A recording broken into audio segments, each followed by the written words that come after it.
春河之中，往来无间。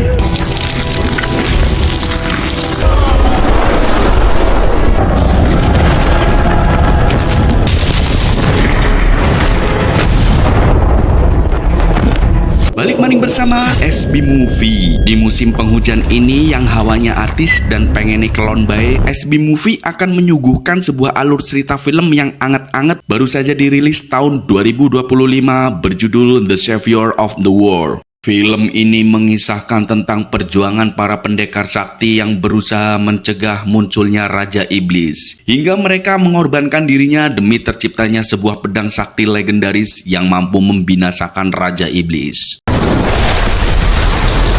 Bagaimana keseruan kisah filmnya? Oke om-om, tante-tante dan adik-adik, tak perlu berlama-lama, langsung saja kita sikat alur ceritanya.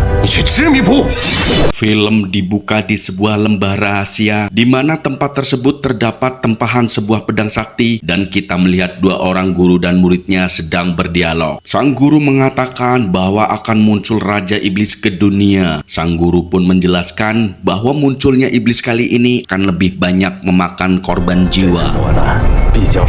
Oleh karena itu, sang guru akan memberikan sebuah pedang sakti yang terbuat dari roh para leluhur pendekar sakti yang kini sedang dalam proses. Karena hanya pedang inilah yang mampu membasmi iblis tersebut. Dikarenakan iblis akan muncul di dekat sungai Huangzuan, kemudian sang murid bernama Glintong dia memimpin pasukannya untuk mempertahankan sungai Huangzuan. Karena dari sungai tersebutlah Raja Iblis dan para pasukannya akan muncul. Ternyata di sini sudah berkumpul dari sekte lain yang juga ikut mempertahankan sungai Huangzuan dari kemunculan Raja Iblis. Dan mereka semua pun berangkat menuju sungai Huangzuan. Sesampainya di lokasi, tiba-tiba tanah terbelah dan muncullah ribuan pasukan iblis dari bawah. Perang pun tak terhindarkan.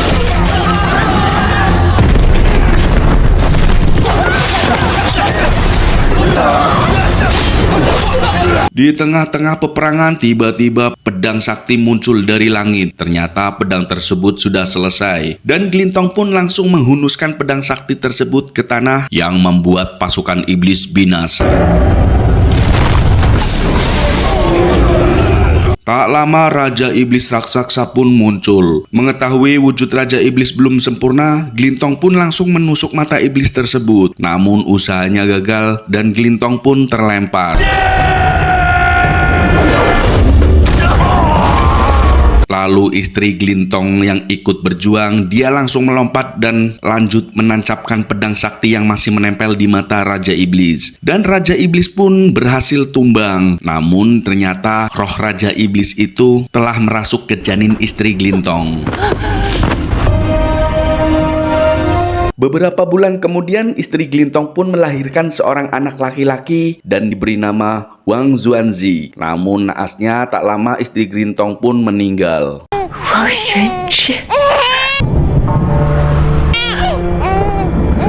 Di lain tempat, wakil ketua bernama Jiang Fangmu mengumumkan kepada seluruh pasukannya bahwa ketua sekte Glintong terluka parah. Dan karena anaknya masih bayi, maka Jiang Fangmu lah yang akan memimpin sekte. Kemudian Jiang Fangmu mengangkat Zhou Wuya sebagai tangan kanannya. Setelah Jiang Fangmu menjabat menjadi ketua sekte, dia mulai menyingkirkan satu persatu orang kepercayaan Glintong sebelumnya. Ternyata Jiang Fangmu di sini punya niat jahat. Zhou Wuya yang kini menjadi tangan kanan Jiang Fangmu, dia bertanya kenapa semua anggotanya dihabisi. Ternyata dari dulu Jiang Fangmu ingin menjadi ketua sekte. Dan tak hanya itu, Jiang Fangmu juga menyuruh Zhou Wuya untuk menghabisi Wang Zuanzi. Tak lama datang salah satu prajurit dan mengabarkan bahwa Ge Yongxing membawa kabur Wang Zuanzi dan pedang saktinya.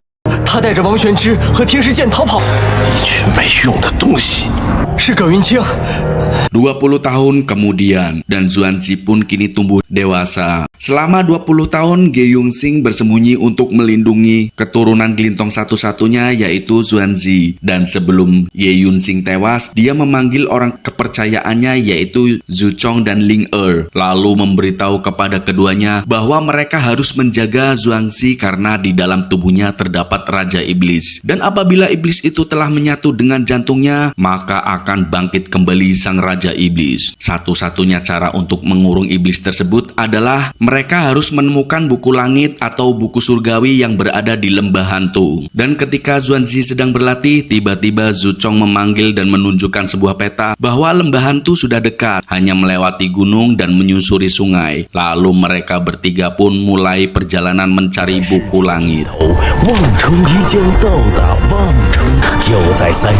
Di lain sisi, Jiang Fangmu telah menemukan Xuanzi melalui cermin saktinya yang kini mereka tengah berada di dekat sungai Wangsuan. Kemudian Jing Fangmu menemui Zhou Wuya yang sedang melamun, dan dia mengatakan bahwa Xuanzi kini berada di dekat sungai Wangsuan.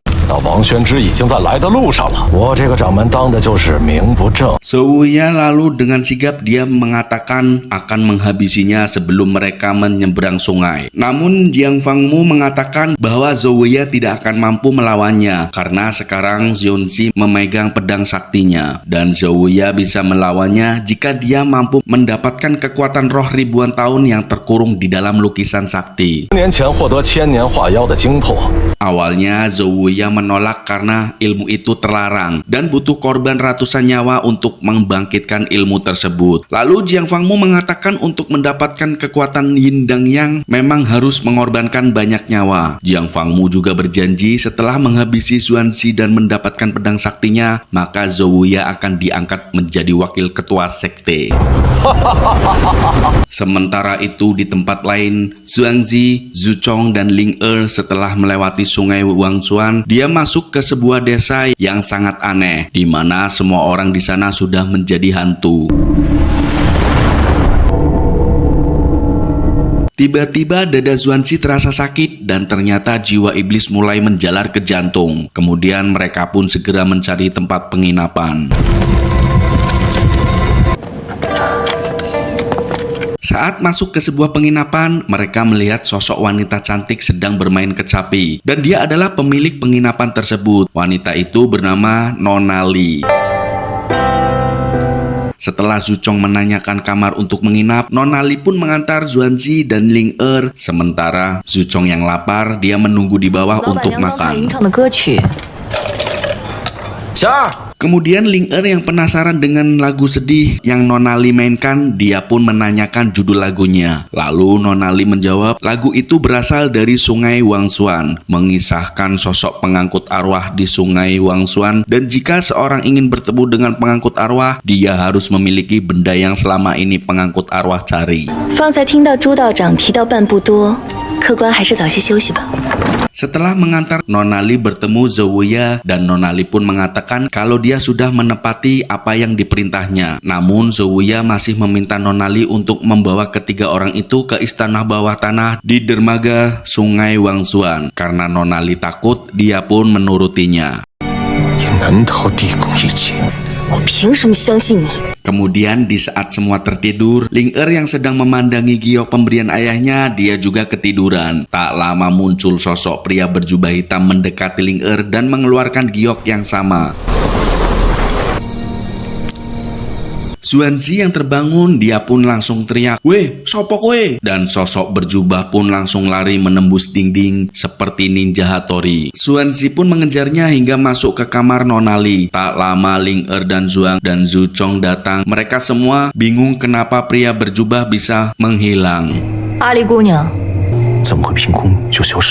Karena Nona Li tidak mau diganggu, dia pun menyuruh mereka semua untuk keluar. Dan tepat saat Ling Er keluar, dia melihat pria misterius tersebut sedang membawa giok yang sama. Ling Er pun langsung mengejarnya. Dan gelut pedang pun terjadi. Tak lama mereka semua datang dan gelut pun berhenti. Ling Er, 没事吧? Lalu pria misterius berjubah itu mengatakan, kalian semua hanya akan mengantarkan nyawa jika memaksa pergi ke lembah hantu dengan kemampuan bela diri seperti itu. 还不如趁早从哪儿来，还想去鬼谷办不多。 Namun Ling Er tidak menggubris karena dia masih penasaran dengan giok yang sama yang dia 就是 pegang. 冲我来的。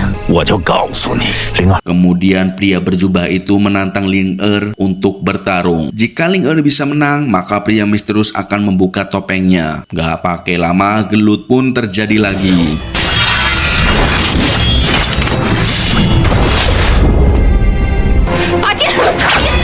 Akhirnya Ling Er pun kalah dan pria misterius itu sebelum pergi dia mengatakan akan memberitahu dirinya setelah pertemuan berikutnya. 你知道我不会伤你，灵儿，没事吧？我的真身在半步多， 你要是想杀我，有无数次机会。 和你娘以前一模。 Namun Ling Er menduga bahwa pria itu adalah ayahnya. 为什么会认识我娘？ 我挽着望春河， Setelah kejadian itu, Nona Li yang mulai penasaran dengan ketiga orang ini kenapa ingin pergi ke lembah hantu. Lalu Xuanzi menceritakan tentang keadaan dirinya yang dimasuki iblis. Jadi untuk mencegah iblis itu bangkit kembali, maka Xuanzi membutuhkan buku langit atau buku surgawi untuk menyembuhkan dan menyegel iblis tersebut. 才能化解我体内的天魔之力。 Nona Li yang mendengar nama buku surgawi, dia kemudian teringat masa lalunya tentang siapa pengantar arwah sebenarnya. Nona Li pun mulai bercerita bahwa nama pengantar arwah adalah Liang Sheng. Jadi dulunya saat keadaan Nona Li terpuruk, Liang Sheng yang merupakan teman masa kecil Nona Li, dia membantu menjual sebuah lukisan di kota Wangzuan. Di suatu hari hujan lebat, Liang Sheng berteduh di sebuah kuil tua. Lalu dia menemukan sebuah jalan rahasia dan memasukinya. Liang Sheng melihat sebuah peti yang berisi lukisan wanita cantik. Dan setelah Liang Sheng membaca tulisan pada lukisan, tak lama muncul sosok wanita cantik di depannya. 女子名叫如意， Nama wanita itu adalah Ruyi. Dalam janji Ruyi, jika ada seseorang pria yang membuka peti lukisan itu, maka dia akan menikahi pria tersebut. 渐渐的， Setelah itu, mereka pun saling jatuh cinta dan kembali ke kota Wangzuan hidup bersama. Keharmonisan dan kemesraan keduanya sangat membagongkan. Namun kebahagiaan mereka tak berlangsung lama. Saat rumor mengenai wanita cantik tersebut tersebar ke penjuru kota, orang-orang pun berkumpul di depan rumah Liang Sheng hanya untuk melihat kecantikan Ruyi. Tak lama Zhouya yang berada di sana karena dulu ia ditugaskan oleh Jiang Fangmu untuk mencari Xuanzi. Dia pun menegur Ruyi yang sosok siluman untuk tidak berbaur dengan manusia. 我言尽于此。 Liang Sheng yang sangat bahagia, dia pun membelikan Ruyi sebuah tusuk konde. Tak lama Zhouya menemui Liang Sheng dan mengatakan bahwa kekasihnya adalah siluman. Dan Liang Sheng harus meninggalkan Ruyi karena bisa membuat petaka bagi umat manusia. Dan Zhouya akan mengurung Ruyi jika Liang Sheng masih meneruskan hubungannya. 如意， Akhirnya, Liang Sheng pun menikahi teman masa kecilnya hanya untuk menjauhi Ruyi agar Ruyi menyerah dan meninggalkan Liang Sheng. 怎可就此罢手？ Singkat cerita, Ruyi pun datang ke acara pernikahan dengan penuh amarah dan membunuh salah satu warga yang mengatakan Ruyi adalah siluman. 天哪，真的是妖怪！ Namun Liang Sheng tetap melanjutkan resepsi pernikahannya di hadapan Zhouya. Ruyi yang semakin marah, dia pun menghempaskan pengantin wanita dan mencekik Zhouya lalu mencekik pengantin wanita. Liang Sheng kemudian mengatakan kalau dirinya tidak pernah mencintai Ruyi. Tentunya hal itu membuat Ruyi kecewa dan lemes. Tak lama Zhouya menusuk Ruyi dari belakang dan menyegel kembali ke lukisan. 你为何要如此伤？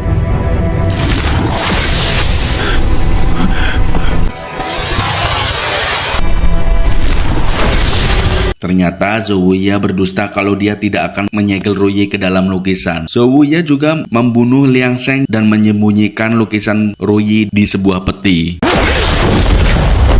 如意被赵无涯重新封印进画卷，放回了地狱。Dan kini Liang Sheng yang sudah tewas, dia berada di dermaga sungai Huangshuan. Saat pengantar arwah tiba hendak menjemputnya, namun Liang Sheng menolak untuk bereinkarnasi karena masih ada penyesalan selama hidupnya. Sang pengantar arwah yang mendengar hal itu, dia pun menawarkan Liang Sheng untuk selalu bergentayangan di area sungai untuk menemani pengantar arwah berada di perahunya. Liang Sheng pun menerima tawaran itu, dan kini ia pun sekarang menjadi pengantar arwah.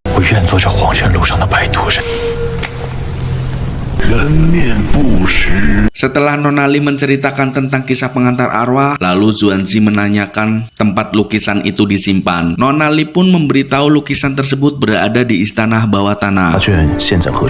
我劝各位今晚还是不要外出了。这望川镇为什么会这么冷清呢？天黑之后都关起大门。 Keesokan harinya, mereka berempat pun pergi ke tempat tersebut yang berada di bawah kuil kuno. Setelah melewati tebing bebatuan, mereka berhasil berada di istana bawah tanah. Tak lama patung-patung penjaga makam bangkit dan menyerang mereka.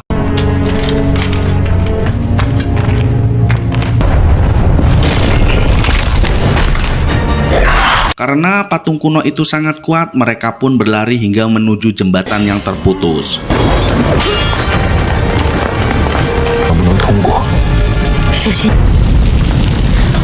Lalu Xuanzi menyuruh Nona Li dan Ling Er untuk menyambungkan tali jembatan, sementara dia bersama Zuchong akan menahan para patung-patung itu. Setelah para ciwi-ciwi berhasil menyambung jembatan, terlihat beberapa patung mendekati Ling Er. Tak lama Nona Li ikut membantu Xuanzi dan berhasil melempar patung itu ke jurang. Namun kaki Nona Li digeranduli dan hendak ikut jatuh ke jurang. Kemudian Xuanzi pun berhasil memegang tangan Nona Li, dan Nona Li akhirnya tertusuk pedang oleh patung yang masih gerandul. Sebelum tewas, Nona Li memberikan tusuk konde untuk diberikan ke Liang Sheng jika bertemu nanti, dan Nona Li pun akhirnya tewas.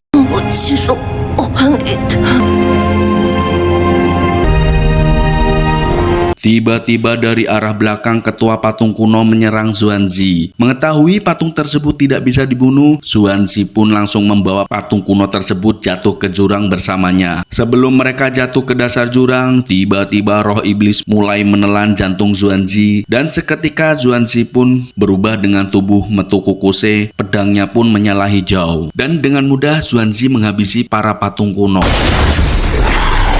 Kemudian Xuanzi yang hendak membunuh Ling Er, untung dia bisa mengontrol dirinya.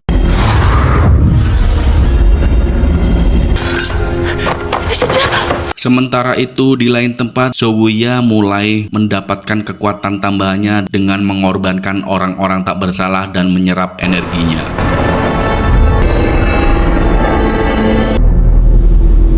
Kini Xuanzi yang masih turu, lalu Zuchong bertanya kepada Ling Er apakah buku surgawi bisa menyembuhkan Xuanzi, karena kini Xuanzi sudah semakin parah. Tak lama kemudian setelah Zuchong turu, Xuanzi kembali sadar. Ternyata Xuanzi mendengar obrolan mereka. Lalu Xuanzi menyuruh Ling Er membawa Zuchong pergi meninggalkannya. Xuanzi juga menunjukkan aura siluman yang hampir menelan jantungnya, karena Xuanzi merasa tidak mampu lagi menahan lebih lama. Namun Ling Er terus meyakinkan Xuanzi bahwa buku surgawi mampu mengurung iblis dalam tubuhnya. Dan begitu Xuanzi sembuh, maka akan meneruskan ayahnya menjadi ketua sekte yang akan didampingi Zuchong sebagai wakil sekte. Setelah kedua temannya tertidur lelap, Xuanzi pun memutuskan untuk pergi sendiri mencari buku surgawi. Namun tak lama dia bertemu dengan Zhou Wuya. Kemudian Xuanzi yang mengetahui perbuatan Zhou Wuya yang sangat kejam, namun bagi Zhou Wuya semua itu dilakukan karena terpaksa. Ternyata Jiang Fangmu menjadikan Zhou Wuya sebagai anjing peliharanya. Tak sampai di situ, Jiang Fangmu juga menahan ibunya Zhou Wuya di penjara. Maka dari itu Zhou Wuya patuh atas perintah Jiang Fangmu. Dan kini Zhou Wuya yang mendapatkan kekuatan sempurna, dia pun berencana akan menghabisi Xuanzi dan Jiang Fangmu. Dan pertarungan pun terjadi. Zhou Wuya.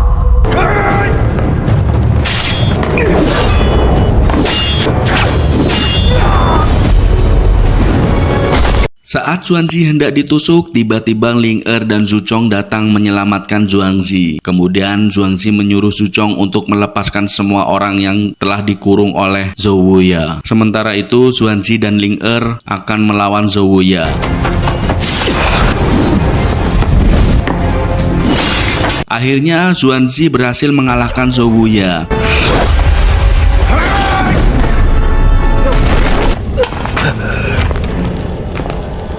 Namun ternyata Zhou Wuya belum menyerah dan memutuskan untuk membangkitkan Ruyi dengan kekuatan jiwanya.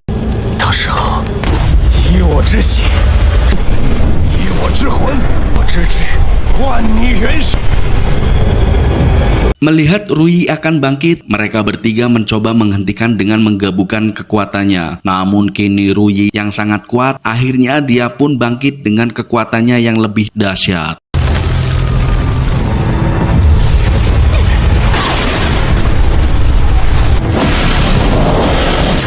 Dan dengan mudah mereka semua dihempaskan. Kemudian di saat Ruyi hendak membunuh Zuchong, Ling Er pun segera menunjukkan tusuk konde yang pernah menjadi bukti kisah Liang Sheng dengan Ruyi.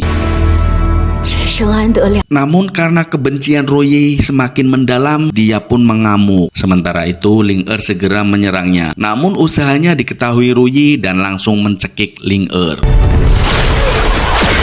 Xuanzi yang melihat, dia pun meneteskan darahnya ke pedang sakti untuk membangkitkan aura iblisnya. Dan pertarungan ilmu-ilmunan pun terjadi.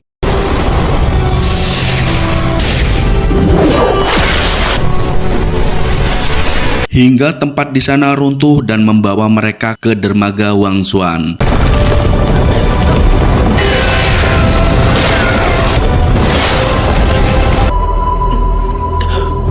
Di saat Xuanzi kehabisan tenaga dan tidak berdaya, tiba-tiba Liang Sheng muncul. Kemarahan Ruyi pun mereda, benih-benih cinta mulai tumbuh kembali, dan mereka teringat saat-saat indah bersamanya.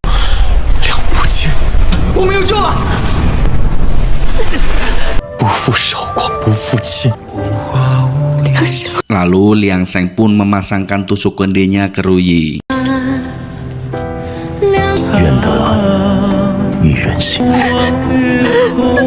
Kemudian Xuanzi pun melanjutkan pencarian buku surgawi untuk mengurung iblis yang ada di dalam tubuhnya. Sementara itu di tempat lain, Jiang Fangmu kecewa karena Zhou Wuya gagal membunuh Xuanzi dan sepertinya dia harus turun tangan sendiri. Film pun durung selesai. Terima kasih sudah menonton. Jangan lupa like, komen, dan subscribe-nya guys. Nantikan alur cerita film lainnya bersama SB Movie.